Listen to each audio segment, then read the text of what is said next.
High বন্ধুরা, আমি সুস্মিতা। আজ এসেছি আবার একটা ছোট্ট মিনি ব্লগ নিয়ে। আজ ছিল রবিবার। সকালবেলায় ঘুম থেকে উঠে একটু বেডশিটটা চেঞ্জ করে নিয়ে একটু রুমটা মেকওভার করলাম। কিছু জিনিস এদিক ওদিক করতে হলো, কারণ আমার হাজব্যান্ডের আবার একটা নতুন অফিসে জয়েন করেছে।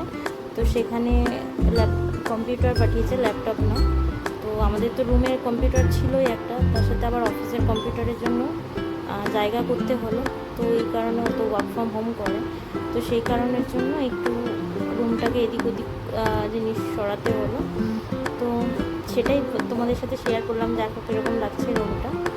তো তারপরে গেছিলাম আজকে রবিবারের রান্নার মেনুতে। আজ করেছিলাম পটলের ঝাল, আলু ভাজা আর হচ্ছে মাংস। তো সেই ক্লিপগুলোই তোমাদের সাথে শেয়ার করলাম। মাঝখানে আবার গেছিলাম, মেশিনটা চালিয়েছিলাম, ওয়াশিং মেশিন। অনেকগুলো জামা কাপড় জমেছিল, সেগুলো দিয়ে ছাদে গেছিলাম জামা কাপড় মেলতে। তো তোমরা কে কী রান্না করলে আজকে রবিবারের মেনুতে সবাই আমাকে বলো। আমার ভিডিওগুলো কেমন লাগছে সেটা কমেন্ট করো, আর ভালো লাগলে পরে শেয়ার করো। তাহলে তোমাদের আশীর্বাদে আমি অনেক দূর এগিয়ে যেতে পারবো। সবার একটু একটু ভালোবাসাই অনেকটা দরকারি। তো আমার আজকে রবিবারের দিনটা এইভাবেই কেটে গেল। তোমাদের কেমন কী কাটলো বলো। বাই।